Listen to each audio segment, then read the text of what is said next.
Imagine करो एक सुबह तुम्हारी नींद अपने आप जल्दी खुल जाती है। सुबह के 7 बज रहे हैं और तुम्हारे आसपास एक पॉजिटिव वाइब है। उस पॉजिटिव एनर्जी के चलते आज की सुबह तुम किसी भी एडिक्शन में नहीं पड़ते हो और ना ही तुम डिस्ट्रैक्ट होते हो। तुम अपने काम पर लग जाते हो। तुमने रात में जो सोचा था कि मैं अगले दिन ये करूंगा वो करूंगा, तुम वो सारे काम करते हो। तुमने जो टास्क सोचे थे तुमने वो सारे टास्क पूरे किए और हर एक टास्क को कंप्लीट करने के बाद तुम पहले से ज़्यादा मोटिवेट हो गए। तुमने अपना पूरा दिन ग्राइंड किया। रात में जब सोने गए तो तुम्हें अपने आप पर प्राउड फील हुआ। तुम्हें खुशी होती है कि तुमने आज का पूरा दिन परफेक्ट बिताया। तुमने आज पूरे दिन में मेडिटेशन की, वर्कआउट किया, काम पे ध्यान दिया और फिर आज रात सोने के पहले तुम फिर प्लान बनाते हो कि कल तुम्हें क्या क्या करना है। लेकिन इस बार तुम्हारी नींद जल्दी नहीं खुलती है। तुम सुबह के 10 बजे उठते हो तो अब तुम्हारे पूरे दिन का स्केड्यूल हिल गया है। लेकिन कहने को तो तुम्हारे पास अभी भी पूरा दिन बचा है। तुम चाहो तो जो टास्क तुमने सोचे हैं तुम उन्हें अभी भी पूरा कर सकते हो। लेकिन ऐसे में हमने एक्सक्यूज बना लिया है। अब हमारे पास 2 ऑप्शन है, बचे हुए टाइम का यूज़ करना या तो फिर कल करेंगे। और मैक्सिमम लोग यही कहेंगे कि कल करेंगे, क्योंकि तुमने तो रात में सोच लिया था कि तुम आपसे अपना हर दिन ऐसे ही बिताओगे। कल तुम्हारे अराउंड जो एनर्जी थी वो तुम्हें आज फील नहीं हो रही है, क्योंकि उस टाइम तुम अपने सारे टास्क कंप्लीट करने के कारण खुश थे। क्योंकि तुमने जो सोचा है वो तुम काम के बीच में नहीं, काम के खत्म होने के बाद सोच रहे हो। लेकिन तुम भूल गए हो कि जब तुम वो काम कर रहे थे तब तुम्हें कितनी मुश्किलें आई थी और उसे रोज़ करना कितना मुश्किल होगा। तुम भले आज 10 बजे उठे हो लेकिन तुम्हारे पास अभी भी टाइम तो है। तुम अपने सारे टास्क अभी भी कंप्लीट कर सकते हो,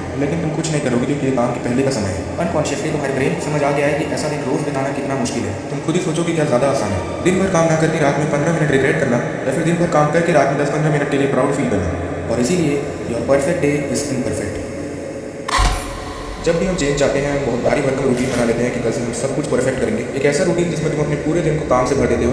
जहाँ आज के दिन तुमने एक भी काम ढंग का नहीं किया है वहीं तुम कह रहे हो कि कल तुम सारे काम अच्छे करोगे। और मुझे पता है ये पॉइंट तुमने और भी वीडियोस में सुन रखा होगा कि एक बार में ज़्यादा भारी भरकम रूटीन मत बनाओ, धीरे धीरे चीज़ें ऐड करो। लेकिन नहीं, ये वीडियो उसके बारे में नहीं है। देखो बहुत कुछ है बताने को, लेकिन इस वीडियो को लंबा खींचकर कोई फायदा नहीं है। देखो हम हमेशा परफेक्शन को अचीव करने की कोशिश करते हैं, कभी भी उसे चेज नहीं करते। इन दोनों बातों में फ़र्क ये है कि जब भी तुम परफेक्शन को अचीव करने की कोशिश करते हो तो तुम सोचते हो या तो मैं अपना पूरा दिन परफेक्ट रखूंगा या तो मैं कुछ करूंगा ही नहीं। और उसी का उल्टा जब तुम परफेक्शन को चेज करते हो तुम्हारा हर दिन पहले से बेटर होता जाता है। तुम हर दिन पहले से परफेक्ट होते जाते हो और धीरे धीरे तुम परफेक्शन के क्लोज पहुंचते हो। क्योंकि परफेक्शन को चेज करते टाइम तुम काम कर रहे थे, बस तुम उसमें धीरे धीरे अच्छे हो रहे थे। एटलीस्ट इससे तुम्हारा कुछ फायदा तो हुआ। हो सकता है कि तुम परफेक्शन को कभी अचीव ना कर पाओ, क्योंकि कोई भी चीज़ सबके लिए परफेक्ट नहीं होती है।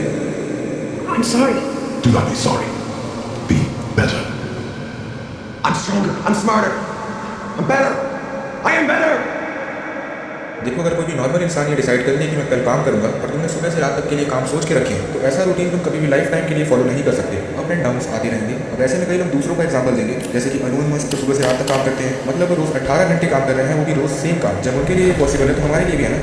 बिल्कुल नहीं। देखो उनके और तुम्हारे केस में बहुत बड़ा फर्क है, क्योंकि वो सुबह से रात तक सिर्फ एक ही काम कर रहे हैं। उन्होंने अपना सारा फोकस सिर्फ एक ही काम में लगाया हुआ है। और एक तरफ तुम हो जिसने मल्टीपल टास्क बना के रखे हैं कि मैं मेडिटेशन करूंगा, चेस खेलूंगा, वर्कआउट करूंगा। जहां तुम एक भी टास्क में फेल हो गए तो तुम बाकी के टास्क भी नहीं करते हो। इसकी जगह अगर तुम मुझसे कहो कि मैं रोज़ 10 घंटे पढ़ूंगा या फिर रोज़ सिर्फ 1.5 घंटे वर्कआउट करूंगा तो मैं मान सकता हूँ कि तुम ये रूटीन लाइफ टाइम के लिए भी फॉलो कर सकते हो। क्योंकि अगर तुमने कुछ दिन तक वो काम कंसिस्टेंटली कर लिया तो तुम उसे लाइफ टाइम के लिए भी कर लोगे, क्योंकि तुम्हारी आदत बन जाएगी। क्योंकि तुम्हारे पास फोकस करने के लिए सिर्फ एक चीज़ है। वहीं अगर तुम्हारे पास 2 काम है और दोनों फोकस डिमांड करती हैं तो एग्जाम्पल के लिए तुम 2 काम में से पहला समझ सकते हो रीडिंग और दूसरा समझ सकते हो स्टडी। अब इन दोनों में तुम जिसके लिए ज़्यादा बायस हो सकता है कि वो तुम्हें कोई दूसरा काम करते समय डिस्ट्रैक्ट करे। नॉर्मल भाषा में बताऊँ तो हो सकता है कि तुम्हारा एक काम तुम्हें तुम्हारे दूसरे काम करते समय डिस्ट्रैक्ट करे। जैसे मैंने एग्जाम्पल दिया, अगर तुम्हें स्टडी ज़्यादा पसंद है तो हो सकता है कि जब तुम ट्रेडिंग कर रहे हो तब भी तुम्हारे दिमाग में स्टडी के थॉट आ रहे हो, क्योंकि कभी भी ऐसा नहीं होता कि तुम्हें दोनों कामों में बराबर इंटरेस्ट हो। अनकॉन्शियसली हो सकता है कि तुम्हें अपना पहला काम दूसरे से ज़्यादा पसंद हो। और इसीलिए मैं कह रहा था कि अगर तुम सच में एक परफेक्ट डे अचीव करना चाहते हो तो रूटीन में कुछ ऐसी चीज़ें ऐड करो जो तुम्हें जेन्युइनली पसंद है। बाकी आज की वीडियो के लिए इतना ही। मैंने कुछ नया ट्राई किया है, आई होप तुम्हें पसंद आया। तो अगर तुमने सब्सक्राइब कर दिया है तो हम दोबारा मिलेंगे, नहीं तो शायद ही हमारी आखिरी मुलाकात है।